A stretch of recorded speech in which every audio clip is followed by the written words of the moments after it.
참 반갑습니다, 여러분. 이렇게 다시금 성경 공부할 수 있어서 너무나 기쁩니다. 오늘은 이제 마가복음서 13장에 있는 말씀을 통해서 함께 공부하고자 합니다. 이 마가복음서 13장은 아주 그 형식과 표현에 있어서 독특한 장이라고 그렇게 말씀드릴 수가 있습니다. 이 마가복음서를 보면 그야말로 아주 간략하게 이렇게 마가복음서가 기록되어 있다는 것을 여러분 잘 아실 겁니다.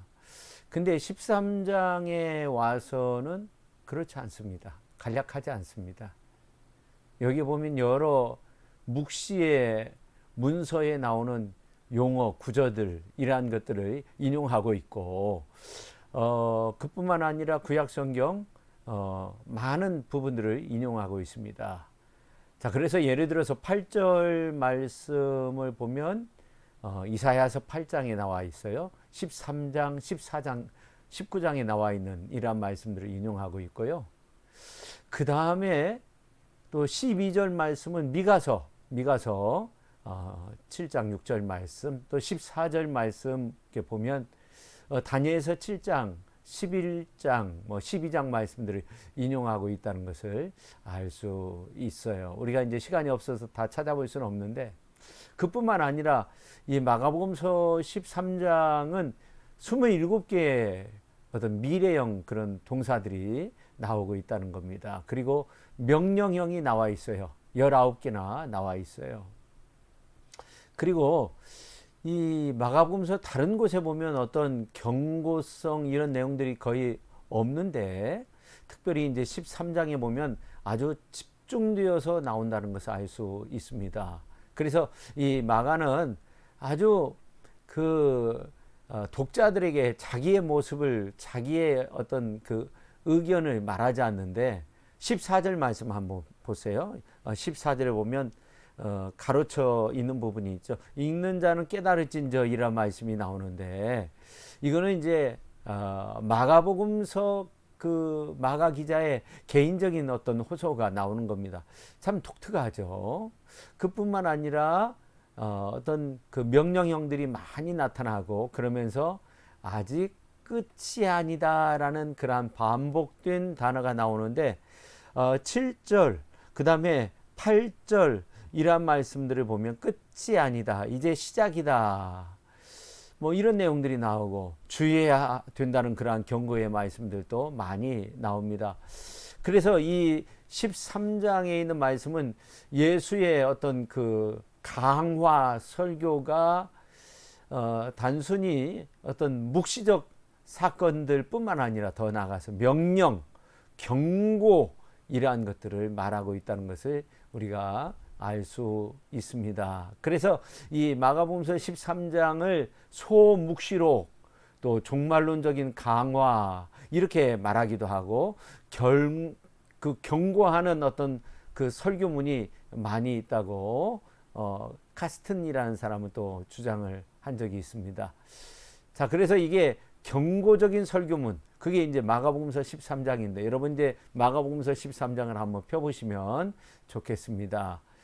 자, 그래서 이 마가복음 13장의 의미를 잘 알면 마가복음 전체를 여는 열쇠가 되는 부분을 여러분이 숙지했다고 그렇게 생각해도 되죠. 그래서 이 13장은 한 네 부분으로 나누어지는데, 1절에서 5절 말씀까지 이렇게 보면 도입부, 그 다음에 이제 재림의 징조에 관한 말씀이 이제 5절에서 23절, 또 재림에 관한 말씀이 24절에서 27절, 또 재림의 임박함에 관한 말씀이 28절에서 37절 이렇게 나옵니다. 그리고 이제 재밌는 것은 이제 도입부를 제외하고 이 그 경고성 설교의 내용들을 이렇게 보면 A, B, A 다시, 그냥 어떤 사실을 말하고 거기에 대해서 설명하고 또 한번 강조하고, 이렇게 반복되는 내용들이 많이 있다는 겁니다.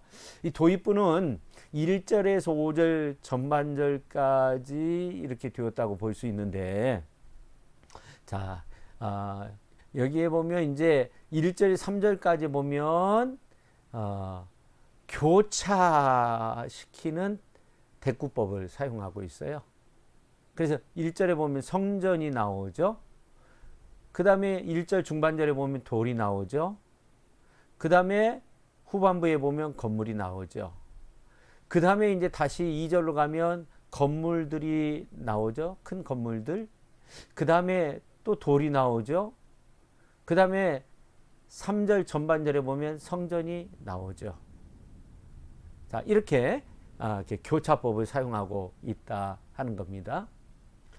자, 그리고 이제 좀 크게 보면은 5절에서 23절 말씀까지 보면 먼저 경고로 시작합니다. 5절 말씀을 보면 예수께서 이르시되 너희가 사람의 미혹을 받지 않도록 주의하라. 그렇게 경고성이 나오죠. 그 다음에 23절 말씀 보세요. 너희는 삼가라. 내가 모든 일을 너희에게 미리 말하였노라. 그렇게 말하고 있어요. 경고로 마치고 있다는 것을 알 수 있습니다. 그리고 이제 그 구조 자체도 보면 5절, 6절 보면 거짓 선지자, 그 다음에 7절, 8절을 보면 전쟁 이야기가 나오죠. 여러분 한번 보세요.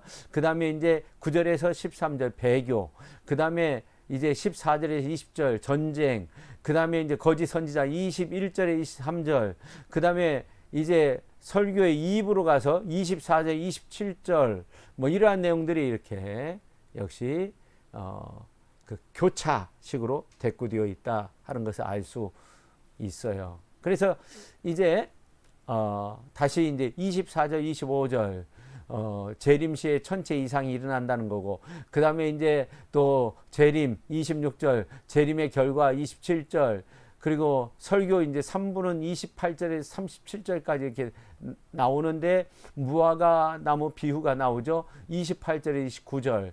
그 다음에 재림 시기에 관한 말씀이 30절. 그리고 확신에 관한 말씀이 31절. 재림 시기에 관한 말씀이 32절. 그 다음에 출타한 집주인의 비유. 그래서 깨어 있어야 된다는 이란 말씀이 37절까지, 33절에서 37절까지 이렇게 교차 대꾸법이 사용되고 있다는 겁니다. 아주 독특하죠. 그러니까 이 마가가 상당히 이 마가복음서 13장을 주의해서 이렇게 살펴보았다는 것을 알 수 있습니다. 자, 1절 말씀 이제 드디어 보십시오. 자, 1절이니까 우리가 한번 읽어보죠. 예수께서 성전에서 나가실 때 제자 중 하나가 이르되 선생님이여 보소서 이 돌들이 어떠하며 이 건물들이 어떠하니까. 자, 성전에서 나가실 때, 지금까지 예수님은 성전 안에서 계셨는데 성전에서 나가신다는 그런 기록을 하고 있어요. 드디어 성전에서 나가신다는 거예요. 그냥 이튿날이 됐다 뭐 이런 식이 아니라 성전에서 나가실 때라고 그렇게 말하고 있어요. 그래서 이거를 그 반성전, 안티 템플, 반성전의 사역이다. 그렇게 주장하는 사람들도 있습니다. 자, 우리가 뒤에 부분을 이렇게 살펴보면 이러한 것들을 우리가 좀 알 수 있는데, 사실 예루살렘 성전은 어떻게 돼요? 주 70년에 다 무너져 내리잖아요. 예수님이 말씀하셨잖아요. 돌 위에 돌 하나도 남지 않고 다 무너져 내린다고. 그러니까 마가도 예수께서 성전에서 나가실세라고 그렇게 표현하고 있다는 거예요. 그러면서 뭐라고 말씀하십니까? 2절에 보면 돌 하나도 돌 위에 남지 않는다.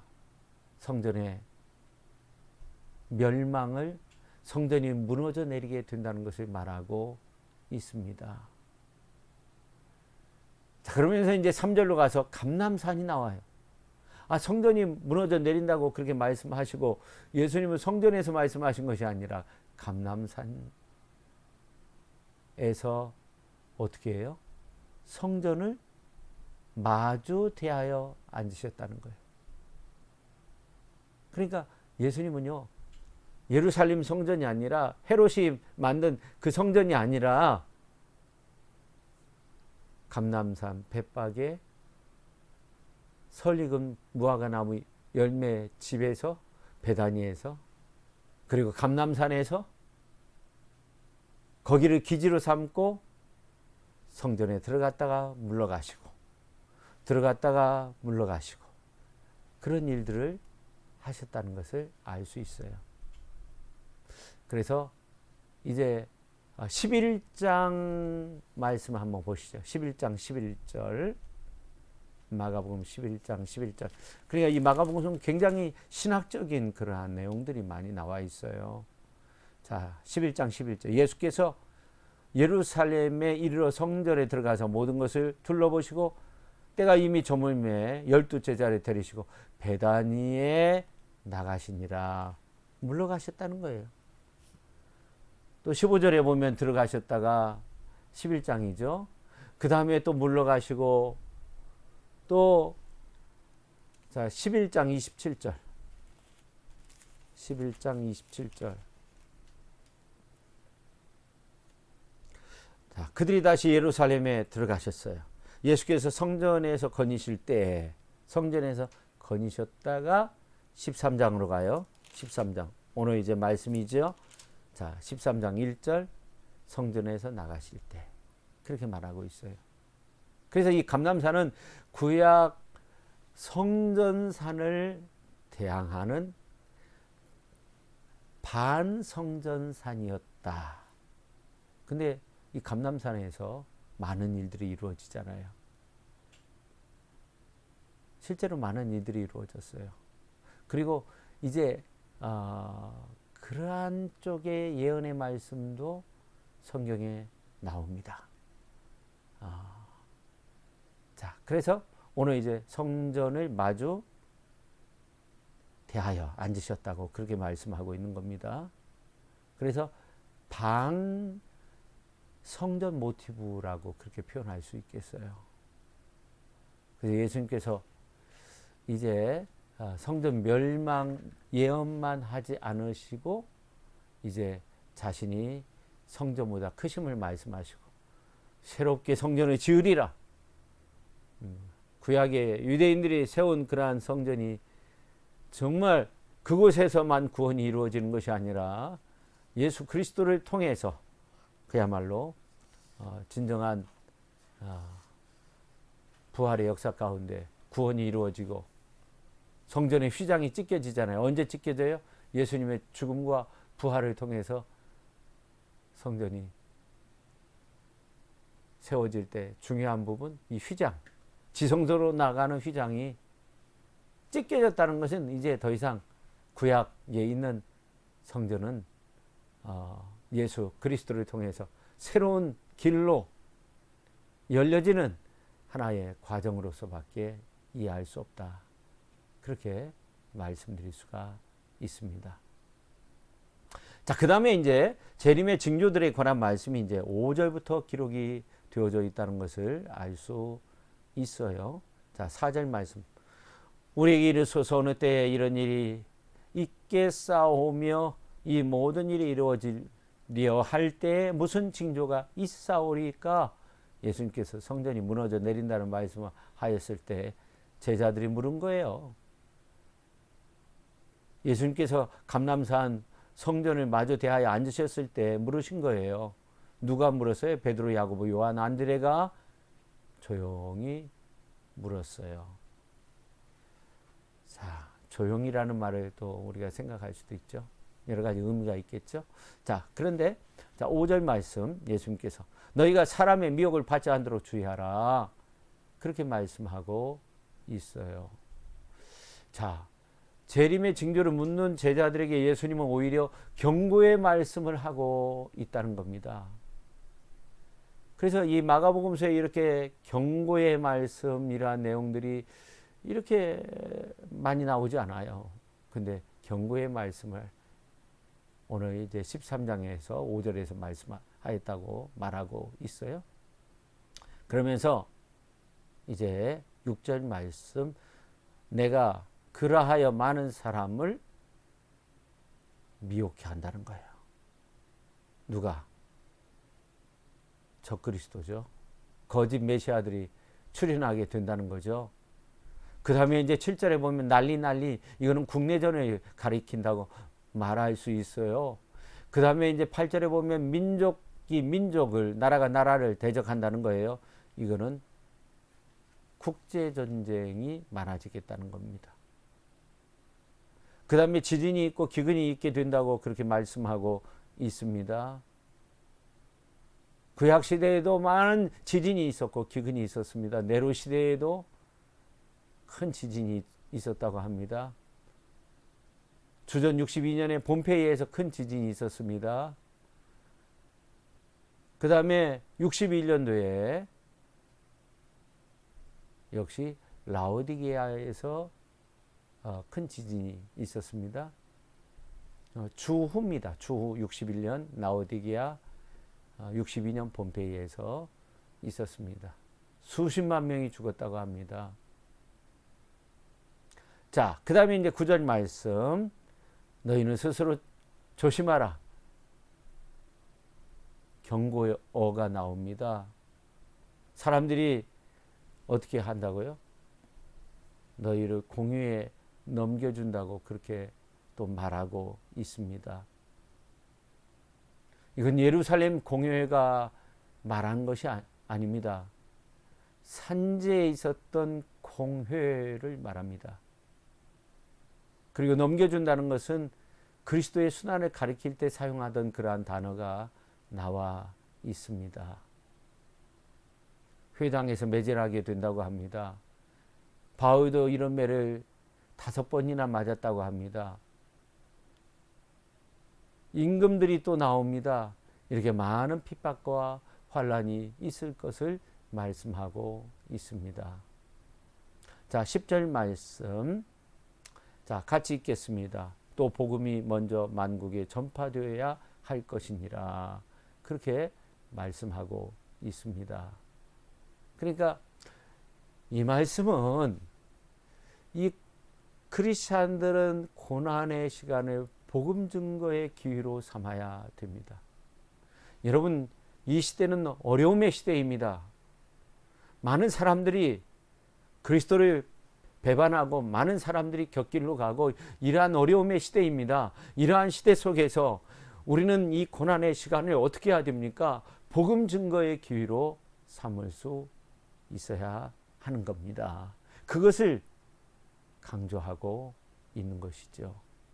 그래서 10절 말씀을 그렇게 기록하고 있는 겁니다. 또 11절에 보면 우리가 성령의 도우심을 받아야 한다는 겁니다. 이제 12절에 있는 말씀을 보면은 예수님도 가룟 유다에 의해서 가룟 유다가 배신해서 예수님을 팔아 넘겼잖아요. 자, 그런 일들이 있게 된다는 겁니다. 12절에 보면 그렇게 말씀하고 있습니다. 여러분, 이러한 어려운 때 우리가 견디는 은혜가 필요합니다. 정말 필요합니다. 우리가 여러 가지 많은 생각들이 있습니다. 번민합니다. 그러나 나중까지 견디는 자가, 끝까지 견디는 자가 구원을 받게 되는 겁니다. 여러분, 더 이상 흔들리지 마십시오. 하나님의 구원의 은혜를 항상 체험하며 사십시오. 하나님의 크신 은혜 속에서 그렇게 살아서 끝까지 견디는 자는 구원을 받게 된다고 하였사오니 우리 모두가 끝까지 견뎌낼 수 있는 훌륭한 크리스찬으로서 아름답게 설 수 있기를 예수님의 이름으로 축원합니다. 오늘 여기까지 하도록 하겠습니다.